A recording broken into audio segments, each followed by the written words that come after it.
Island, and we met at a conference called Desiree Alliance Sex Worker Rights Conference, and I believe this is the third time you've come to UNH to speak about sex worker rights. So I'm really glad that you've come back. So thank you. Yeah. Hi everyone, I'm Bella and I'm the executive director of the Rhode Island chapter of Coyote. Coyote stands for Call Off Your Old Tired Ethics, and it was formed in the mid-70s by Margot St. James. So prior to the Coyote case, all prostitution in Rhode Island was a felony. And actually, the wording of the law is if you had indiscriminate sex, you could be charged with prostitution. Or if someone claimed you were a common night walker, you could be charged with prostitution. And basically, if you had sex with anyone besides your spouse, you could be labeled and go to jail as a felony.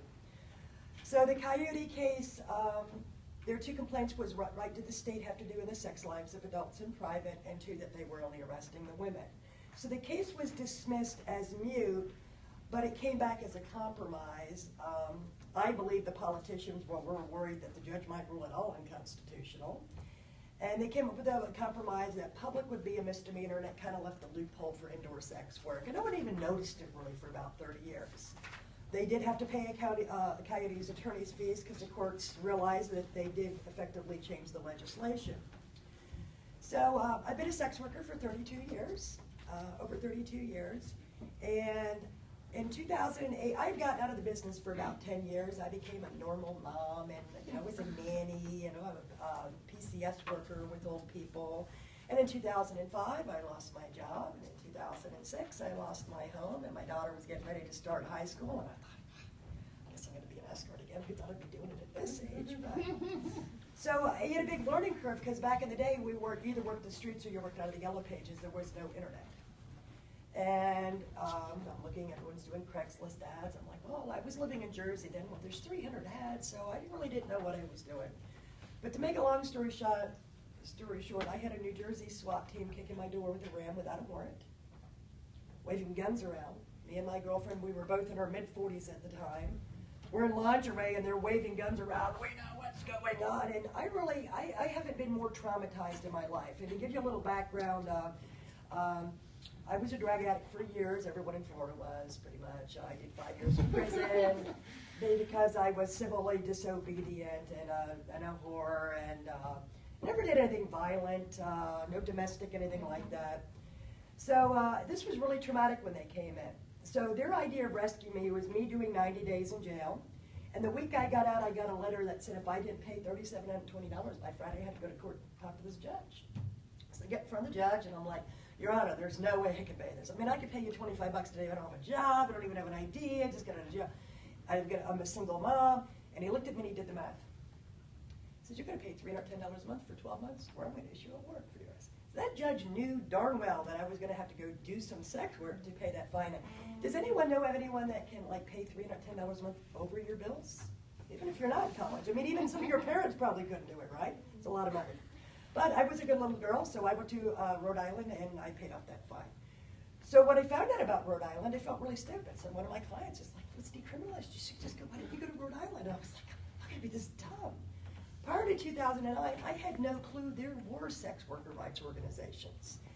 And I always thought that this was just the way things work, things suck, society hates us, hide who you are, and suck it up. Once I found out there was something I could do about it, oh, that was a game changer. So I moved to Rhode Island just 6 months before they recriminalized indoor prostitution. And for the first time in my life, I felt absolutely free, and I can still taste the freedom. You want to threaten me? Let me take your picture and dial 911. Oh yeah, game on. It was such a freedom. You didn't have to worry about being evicted. And I want to talk about a little bit about domestic violence, because I believe most real domestic trafficking in the United States is really domestic violence. So if one of you college students was a sex worker and you hook up with the guy and you move him in and things are great for 6 months or a year, when things aren't good, what happens? You can't dial 911 and have him removed because he's going to tell you're a hoe. They might take your children away. You might get evicted. They might jail you. The cops might rape you. Who knows? So this kind of boxes these women into staying into these abusive relationships. And then the media wants to project that there's this big bad pimp behind every girl. Well, there's usually a man involved. It doesn't necessarily have to be a pimp. So when they recriminalized in Rhode Island, I had no clue about activism. I didn't have any tools. I didn't know what to do. I just kind of watched it happen. And I think I came into my calling as an activist in around 2010 when all the women up on Gilgo Beach in Long Island were murdered. The Gilgo Beach murders. There was over a dozen of them dumped, and no one cared. And I cared. So a couple things my mentors taught me. Two of my mentors, one of them is Norma Jean Almodovar. She runs policeprostitutionandpolitics.com. We have all these fun stuff that Professor Ryan's going to be sharing with you over the semester. And Norma told me that I needed to come educate the next generation because you're going to be voters and you're going to be the next generation's policymakers. And my other mentor, Maxine, says you need to go to labor school and get some labor training and learn to organize. And I thought, organize what? It's just me. And I'm supposed to go into this conference and tell these women, what, I'm a hoe and a criminal and what? And then she told me to join a political party. Well, I did those three things. Let me tell you what, magic happened. I now present at about 6 universities annually. These universities have recognized me as an expert on trafficking and sex work. I'm mimicking some research. A good friend of mine, Tara Burns in Alaska, did some action research, which actually surveyed the population she wanted to talk about. And imagine that. Yeah, exactly. And the results were really horrible. Alaska is the rape capital of the country. There's more violence in Alaska than anywhere else. And it was like, don't quote me on the exact numbers because I haven't looked at the data in a while, but it was something like, 10%, 30% of the women that tried to report crimes were threatened with arrest, like 4 to 10% were arrested. The women were denied public shelters. No, we're not taking trafficking victims or hoes in. They would leave them to freeze in the snow. The few shelters that would take them would create such a hostile environment, the women would go back to their abusers rather than stay. So I thought it was, even though I wasn't an academic, but thankfully my good professor friend Alina Shin from Brown helped me launch a project, and we're mimicking that same research in New England. I chose to do New England rather than Rhode Island to make sure the women I am interviewing have more, you can't figure out who they are. And I thought it would be interesting to get data, the same questions and the same data from different sides of the country. Our data is a little similar. There's not as much, in Alaska it showed the police officers were raping a lot of the women. In New England, 17% of, I think I've interviewed 48 of them so far, 17% say the police are robbing them, mostly Asian women. They love to rob the Asian women most likely. So I want to talk about Pearl Olive. Has anyone heard about Pearl Olive's project? It is the biggest number of youth call for trafficking in the United States, and we fund them at $3 to $7 million a year.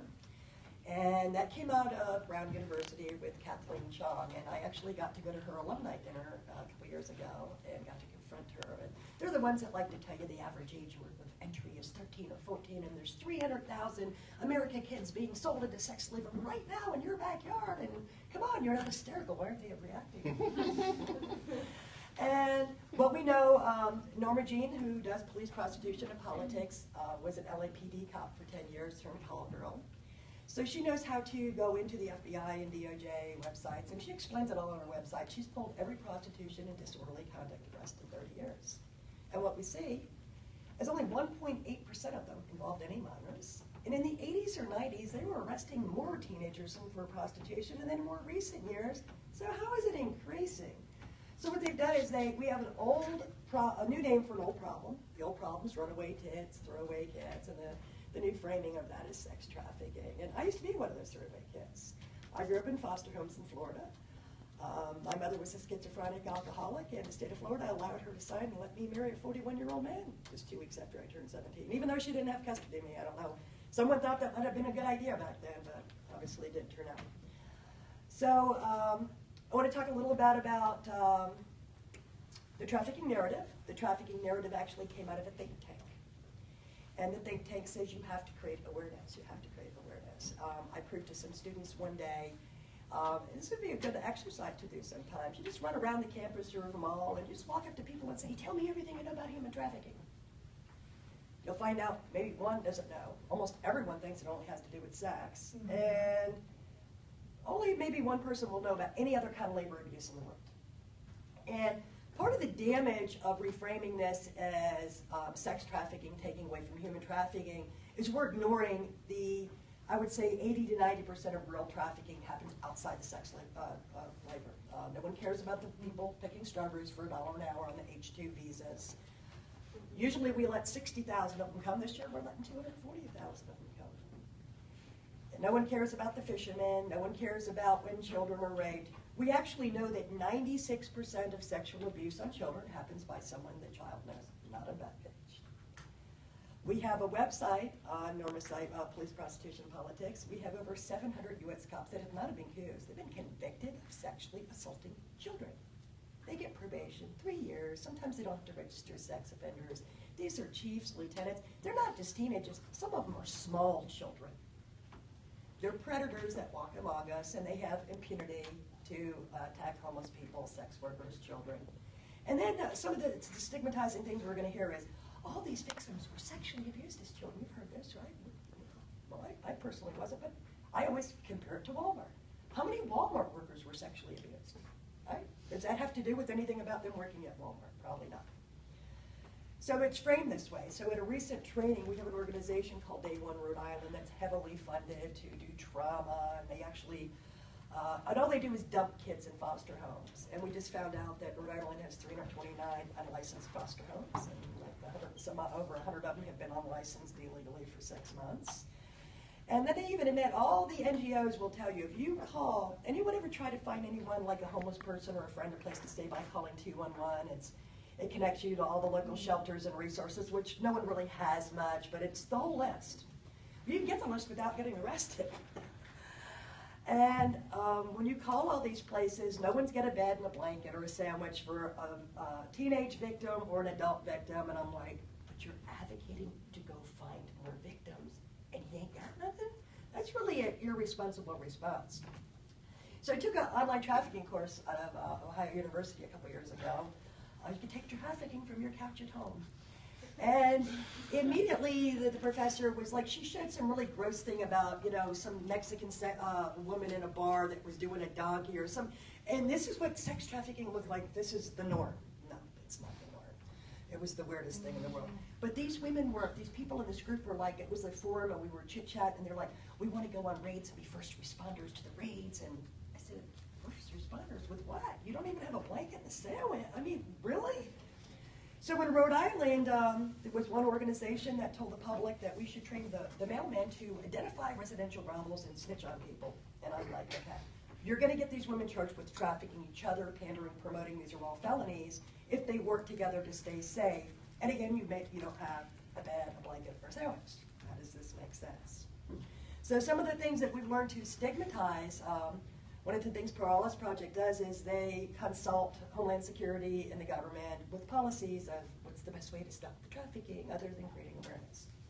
Well, they decided to detain Asian women at airports because Asian women have to, must be trafficking victims. I have a client that works at the Providence Airport, and it was all I could do not to laugh at him because he was like, oh, they made me take this trafficking training in Chicago last year because you have to spot it at the airport. It's really true. And I'm laughing at him like, you're visiting an escort. And why do you think these women are all Korean and Asian with mattresses on their back? I'm not understanding.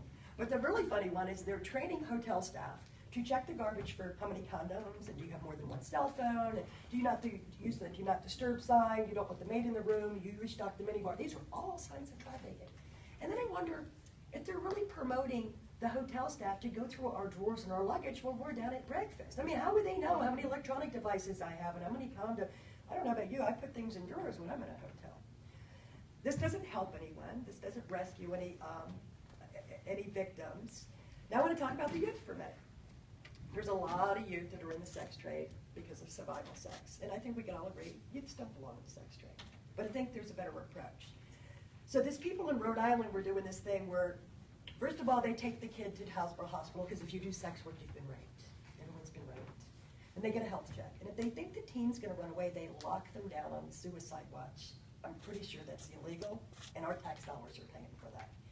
And then they got a grant a couple years ago for 50 grand to get a one-way police merit. So one person can question the teen and interrogate him while the whole task force sends the questions in on papers. And they get a list of everyone they know to separate the good girls from the bad girls. Now, I don't understand when you're 15 or 16 or 17 how you're a bad girl.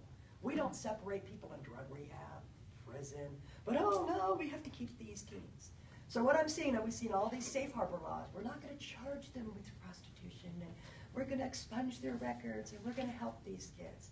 I now see minors charged with trafficking each other. Rhode Island sentenced a boy last year. He was 18 to 15 years. He pled no contest to 15 years, which makes me wonder what they threatened him with. He was 17 when he was arrested. His only crime was his girlfriend was an underage escort. But more importantly, let's go to Michigan with Latasha Clay. Latasha Clay's a black girl. She's 15. She has 2 toddlers. Her father has fathered 32 children. Can you imagine how poor Latasha is? So Latasha has a Backpage ad, and whether Latasha's put this ad up herself or someone else has done it, she is legally a trafficking victim because she's a minor in the United States. But there was a scam that they were luring the guys in, and her friend was robbing them with a BB gun. Now this man that knew he was going to have sex with a 15-year-old who called the cops to say they robbed him was not charged with the crime. That was okay. But the judge sentenced Latasha as an adult, gave her name to the media because she's an adult now, and sentenced her to 9 to 20 years in prison. This is what rescue looks like.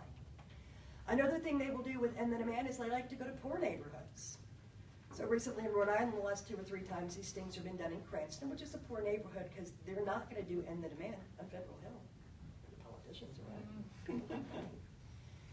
And they called it a human trafficking investigation, and the ACLU called them out. They said, no, we know this is a prostitution investigation. And when you read the narrative in the media, you will read trafficking rate, they're prostitution rates, okay? Or women in cages. Ask her friend, does a woman have a right to come and go, access to come and go? Does she have a cell phone? A lot of women will be with the guy that dogs them out and uses them for a decade, and then they'll claim, oh, he made me do it. But he didn't even drive them around. They were out doing it themselves. So I think the best thing we can do is ask people what they think they are, let them to define themselves. And I understand that when they're under pressure, like you were talking about earlier, they will tell you what you want to hear. So another thing the police do during these raids and rescues is they bring this NGO party in to talk to you, and if you're not playing the victim role, they get pretty hostile pretty quickly. Now I'm pretty sure this is a violation of someone's due process during arrest, because anything I say will be used against me in court. And if I tell you and you're the NGO, you're going to tell the cops, and that shit's still going to come up in court. And again, you're not offering me nothing, but you're telling me, if just say it's not true, and we'll wash the shame away, and you can be a proper woman again. I don't get that. I want to talk a minute about the difference between legalization and decriminalization. A lot of people don't understand the difference. We have talked about that. Oh, have you? Yes. So they do not understand the difference? Yep. Very good. Yep. Okay. I'm starting to go brain dead. Who has questions, or what topics do we want to hear? Because I have a question. So when these NGOs are coming in and questioning these people, are they given the right of attorney counsel during that time? Because they're not technically talking to law officials?